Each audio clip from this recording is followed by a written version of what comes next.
Welcome everyone. We will be talking about static member functions today. In order to understand the functioning, we have to be clear about static variables.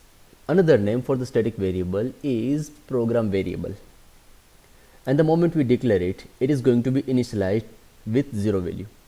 Its scope, its visibility is going to be throughout the program.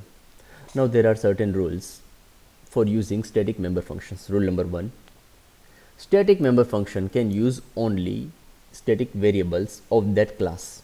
No other variables are allowed. Rule number 2. The syntax.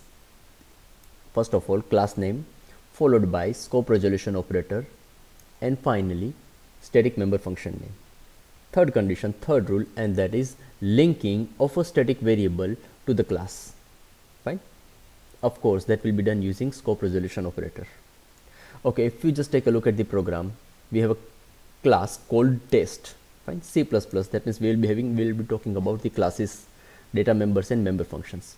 So this is going to be the class test. Inside this class we have one variable code which is a class data member, another variable, but that one is defined as a static. That means it doesn't belong to a class test.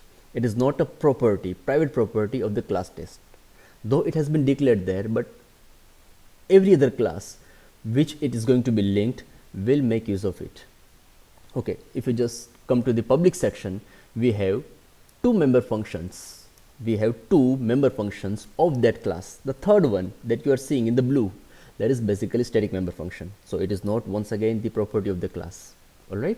So we have two member functions of the class, that is set code. It is going to set some values, like it is going to increment the value of count and store that value inside the code, copy that value inside the code. Another function, show code, just like the name, it is going to print the code. Then we have the definition of static member function, the main part right over here. Static member function that is named as show count. Fine. Depending upon the name, it is going to print the value of a static variable defined inside the same class, that is count. So this function will be having access to only one variable, and that is count, not to the code. All right. Okay. Now if you just take a look at this part, green part, that is implementation of the third rule, that is a variable must be linked with the class. So the syntax is like this. Count variable, which is a static variable, is going to be linked with the class test. Okay, if we just come to the main function where we are going to initialize, where we are going to create the objects, first of all we have objects T1 and T2.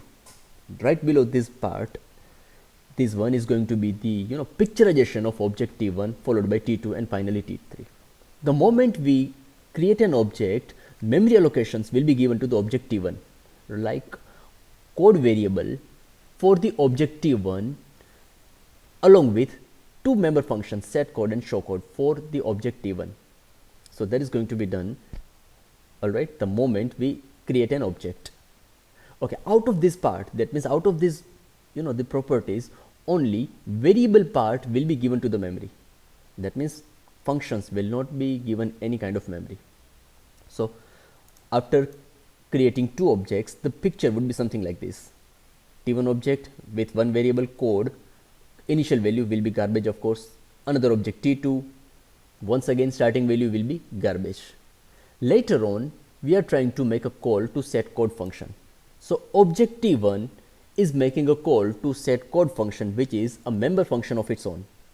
Fine, it is member function of its own. That's why we have to make use of dot operator, just like here. If you just observe that part, if you just take a look at that part, when a class function is to be called, object is going to make use of dot operator. Okay, so T1 is making a call to set code function. So from the object we will be jumping, from the function call we will be jumping to the function definition, that is right here, set code. And the job of set code is nothing but incrementing the value of count and copy that new value inside the code. So the scenario would be like okay, T1 object set code function is going to be accessing the count variable, it is going to increment the previous value, that means 1, that is going to be the new value, and this 1 value is being copied right here. See everyone? So the variable code of object T1 will be having the value 1 copied inside that.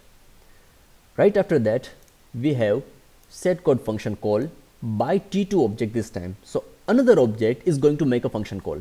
Okay. So once again the same condition for object T2. For the object T2, the function call is going to be made, set code function. So from the function, we will be seeing to the definition. The same job, incrementing the value of count and copy that new value inside the code. So it is going to increment the previous value of count to 2, and this 2 value will be copied to the code variable of object T2. Hopefully up to here it is very much clear to you all.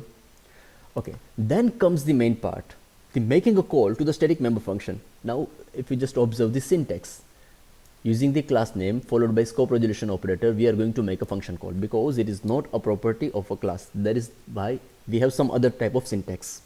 Okay, show count function. So from here we had a function call, and right after that we have the function definition. So right here, so function call will be going to the function definition right here, and this definition will be printing the value of count at this moment. So value of the count at this moment is nothing but 2. So 2 value for count will be printed. Clear everyone? Okay. Once again, in the main function, another object T3. We have another object T3. That means if you just take a look, T3 object is now created along with the variable code and 2 other member functions. Initially code variable will be given garbage values. Okay, right next to that, set code function is being called by object T3.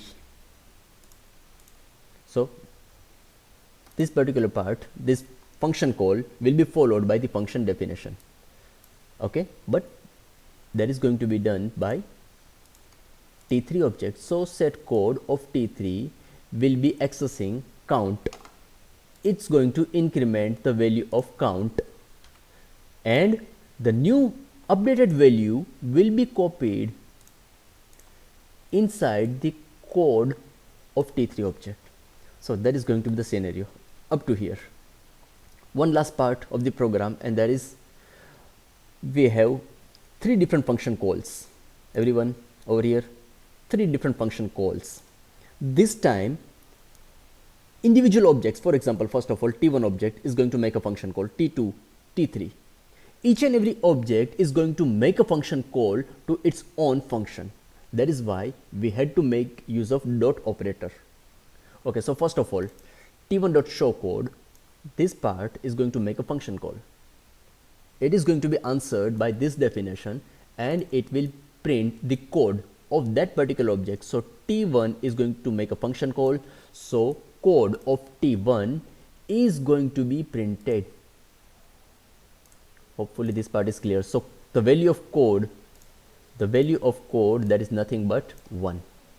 So that is going to be printed, followed by another show code function. That means the value of code has to be printed, but for which object we have already specified, for the object T2. So this function call will be answered by the same definition, but the change is for object T2. So for the object T2 we have the value 2, so 2 will be printed.